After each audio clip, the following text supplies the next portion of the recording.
बिस्मिल्लाहिर्रहमानिर्रहीम। 10th class chemistry के लिए जो आज हमारा टॉपिक है दैट इज़ अल्कीन्स के बारे में पढ़ेंगे आज हम। तो अल्कीन सीरीज़ का जो सबसे पहला जो सादा मेंबर है वो है ईथीन, जिसका फार्मूला आता है C2H4।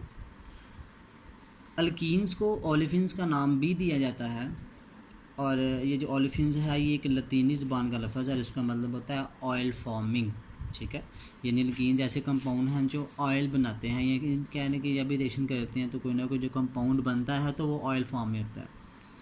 Because first member form oily person कि जो इनके पहले मेंबर्स हैं, ठीक है, अल्कीन सीरीज़ के जो पहले मेंबर है जिसमें C1 हो सकता है, C2, C3, C4 वगैरह जो अर्लियर जो मेंबर हैं, जब भी वो हैलोजेंस के साथ रिएक्शन करते हैं तो कोई ऑयली प्रोडक्ट बनाते हैं, कोई ऐसी चीज़ बनाते हैं जो लिक्विड फॉर्म में होती है, ऑयल की शक्ल में होती है।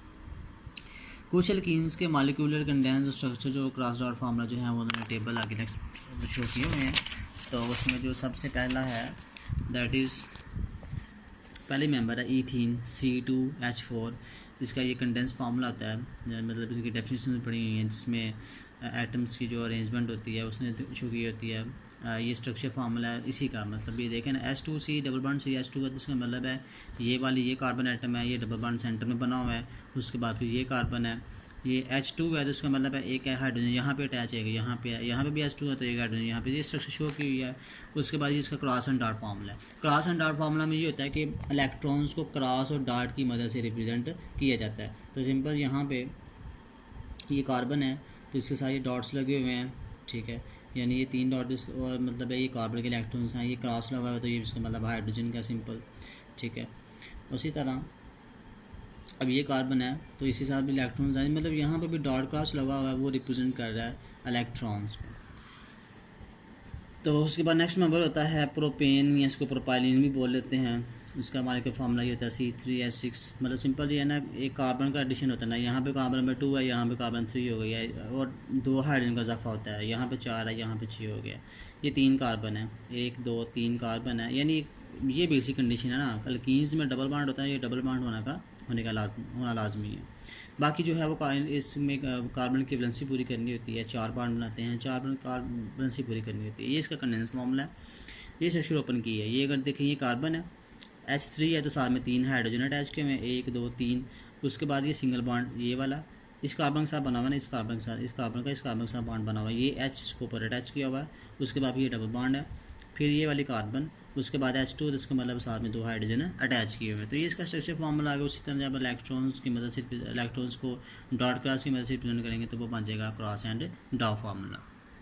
तो इस तरह ये नेक्स्ट मेंबर है ब्यूटाइलिन, इसमें कार्बन 4 हो जाता है। बाकी वही चीज़ है, H2 का इजाफा होना है, कार्बन 4 आ जाते हैं सीक्वेंस में, एक डबल बॉन्ड होना चाहिए। ये इसका कंडेंस है, इसमें स्ट्रक्चर शो की हुई है, इसमें डॉट एंड क्रॉस की मदद से इसको रिप्रेजेंट किया हुआ। इसी तरह पेंटीन है, इसमें भी सेम केस, कार्बन 5 हो गए हैं, कार्बन 5 बाकी है हाइड्रोजन पूरे करने हैं उस वाले से, और ये इसकी स्ट्रक्चर है, ये क्रॉस एंड डॉट। अब इसकी अकरेंस है, अकरेंस का मतलब होता है कि ये कहाँ पे जो है वो इनका सोर्स क्या होता है। अल्कीन्स जो हैं ये रिएक्टिव हैं as compare to alkanes. Alkenes जो हैं जो इनकी भी हमने बात करना शुरू की है, ये ज़्यादा रिएक्टिव हैं अल्कीन्स के मुकाबले में। अल्कीन्स हमने लास्ट टॉपिक में डिस्कस किया था। रिएक्टिव इसलिए है क्योंकि इनमें ये होता है डबल बॉन्ड, अल्कीन्स में डबल बॉन्ड होता है, और जब भी कोई रिएक्टिव स्पीशीज़ के पास आता है तो ये डबल जो बॉन्ड है ना, ये ऊपर वाला जो बॉन्ड बना होता है कार्बन कार्बन में, ये दूसरा जो बॉन्ड होता है ये टूटता है तो कार्बन कार्बन का एक इलेक्ट्रॉन फ्री होता है, तो फिर वो उस कंपाउंड के साथ बॉन्ड बनाते हैं सिंपल। तो इसी वजह से ये रिएक्टिव कहलाते हैं, ये रिएक्टिव हैं ज़्यादा अल्कीन से। तो नेचर में, फितरत में ये फ्री फॉर्म में जो है वो पाए जाते हैं। उसके बाद कहता है जो लोअर अल्कीन्स हैं ये कोयल गैस जो होती है, जहाँ पे कोयला होता है वहाँ पे उसकी गैस भी कुछ फॉर्म होती है कोयला से, तो वहाँ पे माइन्यूट क्वांटिटी में, बिल्कुल थोड़ी सी मिकदार में वहाँ पे भी ये अल्कीन्स पाए जाते हैं कोयल गैस में। इथाइलिन जो है, जो पहला मेंबर है जिसको हम इथीन बोला था, ये होती है नेचुरल गैस में, जो कुदरती गैस है। कई दफ़ा कह लें कि ये 20% तक भी उसमें शामिल होती है नेचुरल गैस में, यानी मीथेन के साथ होती है ये। अल्कीन्स को प्रोड्यूस होते हैं काफ़ी ज़्यादा तादाद में जब पेट्रोलियम की क्रैकिंग की जाती है, ठीक है। मतलब वो जब लास्ट टॉपिक पे पढ़ेंगे आप, फ्रैक्शनल डिस्टिलेशन पढ़ेंगे लास्ट चैप्टर में, फिर इस चीज़ को ज़्यादा डिटेल से समझेंगे। यानी शॉर्ट ये होता है कि जब ज़मीन से तेल को यानी पेट्रोलियम को निकालते हैं तो उसके बाद उसकी क्रैकिंग करते हैं ना, तो उसमें जो है वो मुख्तलिफ कंपोनेंट सेपरेट करते हैं। इसके अलावा कई दफ़ा ऐसा होता है कि कुछ कोई डीजल वगैरह लाइक इस तरह से कोई बड़ा कंपोनेंट होता है तो उसको क्रैक करके छोटे में कन्वर्ट करते हैं, तो उससे भी जो है वो क्या बनते हैं, अल्कीन्स प्रोड्यूस होते हैं। उसके बाद इनकी प्रिपरेशन है कि अल्कीन्स को प्रिपेयर कैसे किया जाएगा, क्या इनका मामला होगा। तो अल्कीन जो हैं इनको प्रिपेयर करते हैं by the removal of small atom, जो एटम साथ लगे होते हैं, जैसे कि हाइड्रोजन हो सकता है, हाइड्रोक्साइड हो सकता है, और साथ में एक्स रिप्रेजेंट करता है हैलोजन को, ठीक है। अल्कीन्स में से एच को रिमूव कर लें या हाइड्रोक्साइड को या अल्कीन हैलोजन्स को, तो from the adjacent carbon atom of the saturated compound, यानी एडजेसेंट कार्बन वो होती हैं कि जो दोनों कार्बन आपस में अटैच हो, मतलब आगे एब्डक्शन करते हैं तो उस चीज़ को समझते हैं, अंडरस्टैंड करते हैं। सो एस क्रिएट है ताकि दो कंपोनेंट निकलें तो फिर डबल बॉन्ड क्रिएट हो सके कार्बन एटम के दरमियान। तो सबसे पहले है जी हमारे पास डी हाइड्रेशन ऑफ अल्कोहल।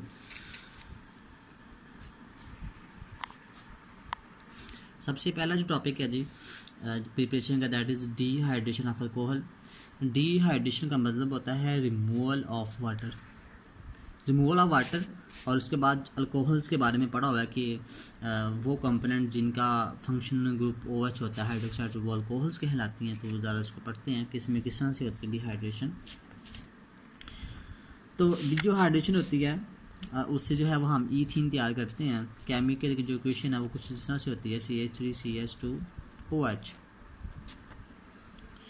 अब ये अल्कोहल है, ठीक है, दैट इज़ इथाइल, ये इथाइल ग्रुप लगा हुआ है। और ये फंक्शनल ग्रुप्स का अल्कोहल का फंक्शनल ग्रुप तो साथ में लगा देंगे जी, इथाइल अल्कोहल, ठीक है। प्लस साथ में सल्फ्यूरिक एसिड है, कंसनट्रेटेड फॉर्म में लेंगे। टेम्परेचर जो है उसको 180 डिग्री सेल्सियस प्रोवाइड करेंगे। तो सबसे पहले बनेगा CH3CH2 और उसके बाद OSO3H और साथ में वाटर रिमूव होगा। अब इसका मैकेनिज्म क्या है, इसमें बेसिकली होता क्या है उसको ज़रा देखते हैं। CH3CH2 यानी ये स्ट्रक्चर कुछ यूँ बनी है, ये कार्बन है, ये यहाँ पे ये हाइड्रोजन अटैच है, ये हाइड्रोजन अटैच है, ये हाइड्रोजन अटैच है, उसके बाद फिर कार्बन है, साथ में दो हाइड्रोजन अटैच है, यानी ये CH2। उसके बाद ये OH ग्रुप लगा हुआ है। उसके बाद जो है प्लस ये H2 है, यानी H2 से फोर स्ट्रक्चर कुछ यूँ होगी, OH sulphur, double bond oxygen होता है, फिर डबल बॉन्ड ऑक्सीजन होता है और साथ में OH ग्रुप लगा होता है। अब सिंपल यहाँ से ये इसको अगर आप यहाँ पे O लिख लें और यहाँ पे H लिख लें तो ज़्यादा बेटर होगा ताकि अंडरस्टैंडिंग बेहतर हो सके। अब ये जो हाइड्रोक्साइड ग्रुप है ना, ये क्या करता है, इस H पे यहाँ से अटैक करता है, ठीक है। और अगर OH H पे अटैक कर रहा है, यहाँ से रिमूव हो रहा है, तो इसका मतलब है सबसे पहले क्या बनेगा जी, वाटर H2O, ठीक है। यानी एक H यहाँ से आया और ये OH ग्रुप, तो H2O बन गया। अब चूँकि यहाँ से OH तो निकल चुका है, ठीक है, यानी इस तरह रहेगा ना, HCH, उसके बाद H, फिर कार्बन, फिर हाइड्रोजन, फिर हाइड्रोजन, OH निकल चुका है। आप देखें यहाँ पे जो है वो बॉन्ड बनाने की एबिलिटी मौजूद है, तो यहाँ से H भी निकला हुआ है, तो इसका मतलब ऑक्सीजन क्या करेगी, ऑक्सीजन डायरेक्ट इस कार्बन के साथ बॉन्ड बनाएगी, सिंपल इस तरह से O, और ये जो बाकी ग्रुप का साथ अटैच हो जाएगा, S डबल बॉन्ड O, उसके बाद O और H, इसको बोलते हैं OSO3H, जो ऊपर हमने लिखा ना ये वाला ग्रुप, से इसको बोलते हैं इथाइल हाइड्रोजन सल्फेट, ये बन गया। उसके बाद जो है इसी को जो है वो गर्म करते हैं, हीट करते हैं, इसको टेम्परेचर देते हैं, तो इसमें ये होता है कि यहाँ से जो है ये ऑक्सीजन क्या करती है, ये ऑक्सीजन इस हाइड्रोजन पे अटैक करती है, ठीक है। ऑक्सीजन यहाँ से कार्बन से बॉन्ड तोड़ती है और किस पे अटैक करती है, H पे। तो देखें अगर यहाँ से ये करते हैं हम, तो देखिए कौन सा कंपाउंड बनेगा, ये सल्फ़र, उसके बाद डबल बॉन्ड ऑक्सीजन, फिर नीचे डबल बॉन्ड ऑक्सीजन, और साथ में OH पहले ही लगा हुआ है, तो ये ऑक्सीजन थी, इसने H को उठा लिया, तो देखो साथ में इसने OH यहाँ पे लग गया ऐसे, इसको बोलते हैं H2SO4, ठीक है। और अब देखें यहाँ से ये ग्रुप भी निकल चुका है, ये यहाँ से क्या जनरेट होगा, ये H है, उसके बाद ये हाइड्रोजन है, कार्बन में पहले सिंगल बॉन्ड बना हुआ था, ये हाइड्रोजन ऊपर लगा हुआ है, ये नीचे वाला साथ में हाइड्रोजन। तो देखें यहाँ से एक H निकल चुका है, इसका भी इलेक्ट्रॉन फ्री हुआ है, इसका कार्बन के इलेक्ट्रॉन दोनों आपस में शेयर कर ले, तो ये डबल बॉन्ड बन गया। तो ये हुई है जी तैयार ईथीन, ठीक है जी, ये ईथीन तैयार हो गया, साथ में सल्फ्यूरिक एसिड भी हमने तैयार किया। तो एक क्वेश्चन यहाँ से भी देख लें, अल्कोहल थी, सल्फ्यूरिक एसिड था, 180 पे इसको हीट किया तो पहले इथाइल हाइड्रोजन सल्फेट बनी, उसके बाद साथ में वाटर भी बना, और उसी को जब दोबारा से हीट किया तो साथ में इथीन थी और ये सल्फ्यूरिक एसिड भी तैयार हुआ। तो उसका जो मैकेनिज्म है वो मैंने आपको ड्रॉ कर दिया। उसके बाद सेकंड पॉइंट है उसमें dehydro halogenation of alkyl halide. ये होता है अल्काइल ग्रुप है, ये साथ में हैलोजन लगा है, तो ये बोलेंगे इसको अल्काइल हैलाइड बोलेंगे इसको। और डीहाइड्रो हैलोजन का मतलब होता है, डी का मतलब होता है रिमूवल, हाइड्रो का मतलब होता है हाइड्रोजन, हैलोजन का मतलब होता है हैलोजन हैलोजनेशन। मतलब हमने इस कंपाउंड में से हाइड्रोजन को भी रिमूव करना और हैलोजन को भी रिमूव करना, दो कंपोनेंट्स यहाँ से रिमूव करना है। तो जब हम इस इथाइल अल्काइल हैलाइड को जो है वो गर्म कर देते हैं उसके साथ अल्कोहलिक पोटाशियम हाइड्रो के साथ, तो क्या बनती है, ईथीन तैयार होती है। Removal of hydrogen and halogen, इसी में से हाइड्रोजन निकलना है, इसी में से हैलोजन निकलना है, take place from adjacent carbon atom to create a double bond. Adjacent carbon atom से मुराद ये है कि अब देखें ना स्ट्रक्चर कुछ यूँ है, ये कार्बन है, यहाँ पे CH3 लगे हुए हैं ना, 3 हाइड्रोजन लगे हुए हैं, उसके बाद ये कार्बन, उसके बाद ये हाइड्रोजन है, और फिर ये हाइड्रोजन है, साथ में ब्रोमीन लगा हुआ है। देखें एडजेसेंट कार्बन्स वो कार्बन्स हैं कि अगर यहाँ से हैलोजन ने निकलना और यहाँ से हाइड्रोजन निकलना, तो ये दोनों कार्बन क्या हैं, आपस में डायरेक्टली अटैच, इसको इसलिए हम इसको एडजेसेंट कार्बन्स बोलते हैं। उसी तरह प्लस पोटाशियम हाइड्रोक्साइड है जो है यहाँ पे, उसको हम इस्तेमाल कर रहे हैं, इसको हीट करेंगे तो ये ऐसे आयनाइज हो के K positive plus OH negative उठाएगा, तो यहाँ से जो है वो ब्रोमीन जो है यहाँ से इलेक्ट्रॉन लेके निकलेगा, तो पोटाशियम के साथ बॉन्ड बनाएगा, तो ये क्या बन गया, पोटाशियम ब्रोमाइड। और यहाँ से फिर हाइड्रोक्साइड जो है वो H पे अटैक करेगा, तो यहाँ से बन जाएगा जी H2O। तो इसका मतलब है कि अगर ये ब्रोमीन में यहाँ से निकल जाती है, हाइड्रोजन भी निकल जाती है, तो इनका एक इलेक्ट्रॉन फ्री हो गया, तो वो आपस में शेयर करके क्या बना लेंगे, डबल बॉन्ड, तो ये भी खत्म होगा साथ में। तो ये बन गया जी ethene, CH2 double bond CH2, ये वाली ईथीन बनी है, साथ में पोटाशियम ब्रोमाइड भी बना, साथ में वाटर भी बना। इनकी फिजिकल प्रॉपर्टीज पढ़ते हैं। The first member of alkene is ethene. Ethene alkyne series का पहला मेंबर क्या कहलाता है जी, ईथीन। ये गैस होती है, इसका कोई कलर नहीं होता, और इसका प्लीजेंट ऑर्डर मतलब अच्छी सी इसकी गैस स्मेल होती है। अल्कीन्स नॉन पोलर होते हैं, इसीलिए जो पानी में हल नहीं होते, लेकिन हल हो जाते हैं, लेकिन होते किस में, ऑर्गेनिक सॉल्वेंट्स में। इसी तरीके से पहला मेंबर है दैट इज़ ईथीन। ये स्लाइटली डेंस मतलब हवा से थोड़ा सा कम डेंस होता है, इसकी डेंसिटी बहुत ज़्यादा कम होती है। अल्कीन्स जो हैं फ्लेमेबल है, इनको आग लग सकती है, और ये जब मुकम्मल तौर पे कंबस्ट हो जाते हैं तो ये कार्बन डाइऑक्साइड बनाते हैं, पानी बनाते हैं, साथ में कुछ अमाउंट में एनर्जी भी निकलती है, लेकिन इनका जो फ्लेम है जब इनको आग लगाते हैं तो वो स्मोकी होता है, धुआं सा निकलता है अल्कीन्स के मुकाबले में। Having a similar number of carbon atom alkane और कीन दोनों में सेम होता है, लेकिन हाइड्रोजन का डिफरेंस आता है वहाँ पे जाके ना। दे मेल्टिंग का बॉइलिंग पॉइंट ग्रेजुअली, इनके मेल्टिंग का बॉइलिंग पॉइंट बढ़ते हैं अगर आप इनका मॉलिक्यूलर साइज के बढ़ने से उन कंपाउंड की सीरीज़ के अंदर, जैसे ही कंपाउंड्स का मॉलिक्यूलर साइज बढ़ता है तो इनके मेल्टिंग बॉइलिंग पॉइंट भी बढ़ते हैं, क्योंकि अगर फोर्सेस ज़्यादा बढ़ती हैं तो फिर उसके लिए ज़्यादा टेम्परेचर चाहिए उनके मेल्टिंग और बॉइलिंग पॉइंट्स के लिए। उसके बाद इनके केमिकल रिएक्शंस हैं। अल्कीन्स का भी हमने पीछे पढ़ा कि रिएक्टिव कंपाउंड है, क्योंकि डबल बॉन्ड के जो इलेक्ट्रॉन्स हैं वो आसानी के साथ अवेलेबल होते हैं रिएक्शन करने के लिए, और इन कंपाउंड्स के पास सलाहियत होती है कि वो रिएक्ट कर सकें और अपने साथ किसी आइटम्स को ऐड कर सकें और किसी में कन्वर्ट हो जाए, सैचुरेटेड कंपाउंड्स में कन्वर्ट हो जाए। तो जिसके नतीजे में जो डबल बॉन्ड है वो कन्वर्ट होता है सिंगल बॉन्ड में, ठीक है, यानी ज़्यादा स्टेबल हो जाता है। तो इसीलिए जो एडिशन रिएक्शंस हैं वो इनकी कह लें कि खसूसियत होती है अल्कीन्स की।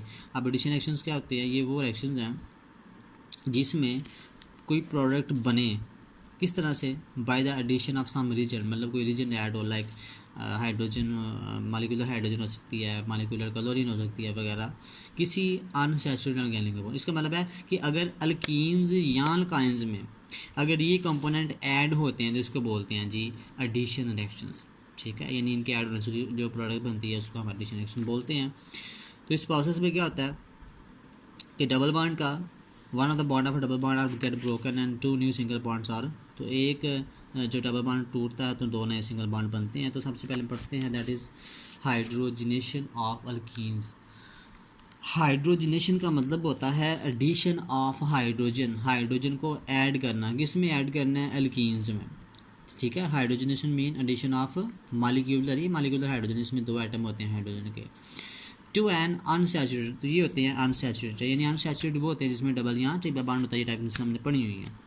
किसकी मौजूदगी में कैटलिस्ट इस्तेमाल करते हैं, निकल या प्लाटिनम, तो बनता है सैचुरेटेड कंपाउंड। और सैचुरेटेड कंपाउंड बना ना जिसमें क्या होता है, सिंगल बॉन्ड होता है, कार्बन की चारों वैलेंसीज सिंगल बॉन्डेड होती हैं। तो वही चीज़ें देखें, ये CH2 है, डबल बॉन्ड CH2 है, जब इसको टेम्परेचर देंगे तो ये डबल बॉन्ड टूटेगा, इस कार्बन के पास भी इलेक्ट्रॉन आएगा, इसके पास भी अटैक होएगा, वो इस पर अटैक करेंगे। देखिए ये H है, एक H यहाँ पे अटैच हो जाएगा, एक H यहाँ पे अटैच हो जाएगा। तो देखिए पहले H2 था, अब क्या बना H3C, double bond single bond में कन्वर्ट हुआ, और पहले CH2 था, अब क्या बन गया, फिर CH3 बन गया। इंडस्ट्रियल स्केल पे इस रिएक्शन को इस्तेमाल किया जाता है कन्वर्ट करने के लिए, तब्दील करने के लिए जो वेजिटेबल ऑयल होता है, पहले ऑयल होता है ना, उसको मार्गरीन यानी बनास्पति घी में कन्वर्ट करते हैं, ऑयल के अंदर हाइड्रोजनेशन करवाते हैं, तो निकल की मौजूदगी में तो बनता है घी में ट्रांसफ़र हो जाता है, सिंपल उस फॉर्म में। उसके बाद है जी हैलोजिनेशन ऑफ अल्कीन्स। हैलोजिनेशन होती है एडिशन ऑफ हैलोजन, किसी हैलोजन को अल्कीन में ऐड करवाना। तो हैलोजिनेशन का मतलब होता है हैलोजन को ऐड करना, जैसे क्लोरीन है, ब्रोमीन शामिल है। Bromination of alkyne is very important. Bromination मतलब होती है एडिशन ऑफ ब्रोमीन, अगर अल्कीन्स में ब्रोमीन ऐड करते हैं तो वो क्या कहलाती है, ब्रोमिनेशन ऑफ अल्कीन। कहते हैं ये एक बड़ा अहम रिएक्शन है जब ब्रोमीन का जो वाटर होता है, सोल्यूशन एक बनाता है हमने पानी में, उसको बनाया होता है, उसका रेड ब्राउन कलर होता है, उसको हम ऐड करते हैं इथीन में in an inert solvent. Inert solvent वो होता है ऐसा सॉल्वेंट है जो किसी के साथ रिएक्शन नहीं करता, लाइक CCl4 है तो इट्स कलर इज़ डिस्चार्ज, तो इसका कलर एक दफ़ा कहता ख़त्म हो जाता है, ठीक है। मतलब हमने ब्रोमीन का रिएक्शन करवाया इसके साथ, तो वही बात, डबल बॉन्ड टूटा, कार्बन के इलेक्ट्रॉन्स फ्री हो गए, तो एक ब्रोमीन एटम इस कार्बन के साथ लग गया, एक इसके साथ देखें CH2Br CH2Br। तो इस रिएक्शन में इथीन का जो डबल बॉन्ड था वो कन्वर्ट हुआ, डबल बॉन्ड कन्वर्ट हुआ सिंगल बॉन्ड में by the addition of a molecule of तो एक ब्रोमीन के एक मॉलिक्यूल था जिसमें दो एटम है ब्रोमीन के ना, एक ब्रोमीन का एटम यहाँ पे अटैच हुआ है यहाँ पे। This reaction used to identify the unsaturation. तो इस रिएक्शन को इस्तेमाल किया जाता है किसी ऑर्गेनिक कंपाउंड की अनसैचुरेशन चेक करने के लिए कि वो कितना ज़्यादा अनसैचुरेटेड कंपाउंड है। उसके बाद है जी हाइड्रो हैलोजिनेशन ऑफ अल्कीन्स। इसका मतलब है कि अब इसमें हमने दो कंपोनेंट ऐड करने हैं, एक हाइड्रोजन को भी ऐड करना है और एक हैलोजन को भी ऐड करना है, ठीक है जी। Hydrohalogenation of alkenes. तो ड्राई गैशियस हाइड्रोजन हैलाइड्स ये होते हैं जी, ड्राई गैशियस मतलब गैस फॉर्म में होते हैं, हाइड्रोजन हैलाइड्स होते हैं। हाइड्रोजन हैलाइड्स वो कंपोनेंट होते हैं जब हैलोजन के साथ हाइड्रोजन बॉन्ड बनाती है तो उसको बोलते हैं हाइड्रोजन हैलाइड्स बोलते हैं, जिसमें हाइड्रोजन आयोडाइड शामिल है, हाइड्रोजन ब्रोमीन शामिल है, क्लोरीन, ये क्लोरीन ब्रोमीन आयोडीन हाइड्रोजन ये सारे क्या हैं, हैलोजेंस से बिलोंग करते हैं। पीरियोडिक टेबल में ग्रुप 7 इनका होता है हैलोजेंस का। तो अल्कीन सेलेक्ट करते हैं तो क्या बनते हैं, अल्काइल हैलाइड। तो देखें ये अल्काइल ग्रुप है ना, तो साथ में हैलोजन लगे थे तो क्या बन जाता है, अल्काइल हैलाइड बन जाता है। तो दैट इज़ अल्कीन। पहला मेंबर इथीन है, हाइड्रोजन हैलाइड डबल बॉन्ड टूटेगा तो एक हाइड्रोजन साथ यहाँ पे इस कार्बन में अटैच हो जाएगी और हाइड्रोजन इस कार्बन में अटैच हो जाएगा। सिंपल देखें पहले 2 H थे, इस H के अटैच होने से कितने H हो गए हैं, 3 हो गए हैं। डबल बॉन्ड कन्वर्ट हुआ सिंगल बॉन्ड में, उसके बाद ये कार्बन है साथ में H2 और साथ में ये हाइड्रोजन अटैच हो गया, ये X रिप्रेजेंट कर रहा है। तो ये था मतलब आप उसने नीचे X के जगह ब्रोमीन लगाया हुआ ना, पहले तो उसने शो किया ना, मतलब सिंपल X हाइड्रोजन को रिप्रेजेंट करता है, अब उसने हाइड्रोजन लगाया साथ में। अल्कीन है, हाइड्रोजन ब्रोमाइड है, H यहाँ पे अटैच हो गया, ब्रोमीन यहाँ पे अटैच हो गया। The order of reactivity of hydrogen halide मतलब ये जो हाइड्रोजन आयोडाइड है ये सबसे ज़्यादा रिएक्टिव होता है, ब्रोमीन उससे कम है, क्लोरीन उससे कम है, क्योंकि इनकी इलेक्ट्रॉन एक्टिविटी कम होती है तो इसलिए ज़्यादा रिएक्टिव कर लेते हैं, बाकी की जो इतनी नहीं होती दूसरी वजह से रिएक्टिव नहीं होती। उसके बाद है oxidation of alkenes with potassium पर मैंगनेट। ऑक्सीडेशन का मतलब होता है एडिशन ऑफ ऑक्सीजन। अल्कीन्स में ऑक्सीजन को ऐड करवाना किसके साथ है, पोटाशियम पर मैंगनेट के साथ। Alkenes D colourise a pink colour of acidified dilute solution of. Alkenes क्या करती हैं, कलर को ख़त्म कर देती हैं। कौन से कलर को, पिंक कलर होता है उस एसिड वाले डाइल्यूट सोल्यूशन का। मतलब वो होता है क्या बेसिकली ना, KMnO4, ये होता है ना KMnO4, इसको बोलते हैं एसिडिफाइड डाइल्यूट सोल्यूशन।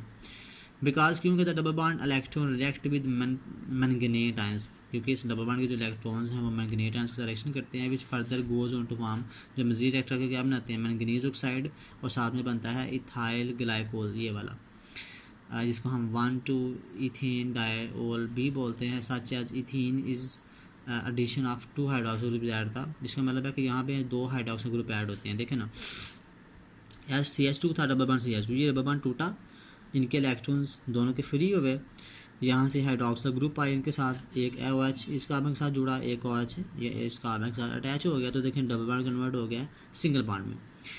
KMnO4 से जब वो ऑक्सीजन वगैरह रिमूव हुई तो सिंपल वो कन्वर्ट हुआ मैंगनीज में, और यहाँ से 2 हाइड्रोजन निकल के यहाँ से बॉन्ड बनाया उसके साथ OH के साथ, तो ये बन गया जी पोटाशियम हाइड्रोक्साइड। इस रिएक्शन को भी इस्तेमाल किया जाता है ऑर्गेनिक कंपाउंड की अनसैचुरेशन चेक करने के लिए कि वो कितने ज़्यादा जो हैं वो अनसैचुरेटेड हैं। उसके बाद इनके यूजेस हैं, तो सबसे पहले है फलों को मसनूई तौर पे पकाने के लिए इस्तेमाल करते हैं। एनेस्थेटिक का मतलब है इसको बेहोश करने के लिए इथीन को जो है वो इस्तेमाल किया जाता है। इसके अलावा पॉलीथीन बनाने के लिए इस्तेमाल किया जाता है। पॉलीथीन क्या होता है, ये एक प्लास्टिक मटेरियल होता है जिसको वो पैकेजिंग वगैरह जो होते हैं, मतलब शॉपर वगैरह, इसके अलावा खिलौने वगैरह, बैग्स वगैरह बनाने के लिए इस्तेमाल किया जाता है। इसके अलावा इथीन को जो है वो स्टार्टिंग मटेरियल के तौर पे ना, स्टार्टिंग मटेरियल वो मटेरियल होता है जो किसी रिएक्शन को स्टार्ट करने के लिए इस्तेमाल किया जाता है, जिसमें बड़े सारे कंपाउंड्स बनाए जाते हैं, जैसे कि इथाइलिन ऑक्साइड है, इथाइल अल्कोहल है, इथाइलिन ग्लाइकोल है, डाइथाइल ईथर है, इथाइलिन ऑक्साइड है, और इनको जो है वो फिर एज फ्यूमिजेंट उसके बाद के तौर पे इस्तेमाल किया जाता है। इसका चलिए बाद में डिस्कस करते हैं। उसके बाद इथाइलिन ग्लाइकोल को जो है वो एंटी फ्रीज का मतलब होता है कि बर्फ़ जमी है तो उसको पिघलाने के लिए इस्तेमाल करते हैं। डाइथाइल अल्कोहल को जो है वो सॉल्वेंट के तौर पे इस्तेमाल किया जाता है। सॉल्वेंट हमें पता है कि सोल्यूशन बनाने के लिए सॉल्वेंट की ज़रूरत होती है। उसके अलावा for making poisonous mustard gas, Marsh gas होती है, जहरीली गैस होती है, जिसको केमिकल और जब जंगी होती हैं, जंग वगैरह लगती है, वहाँ पे कहले आंसू गैस, इस तरह की जो गैस होती है वो इसी तरह से इससे बनाई जाती है। फ्यूमिजेंट की बात अभी हमने स्किप की। फ्यूमिजेंट जो है वो उसको कहते हैं कि जिसमें कोई भी ऐसा मटेरियल जिसको जो है वो इंसेक्ट्स वगैरह को किल करने के लिए इस्तेमाल किया जाता है, उसको हम फ्यूमिजेंट का नाम देते हैं। ठीक है जी, तो ये जो है वो अल्कीन्स का टॉपिक है, इंशाल्लाह कल हम अल्काइंस को पढ़ेंगे।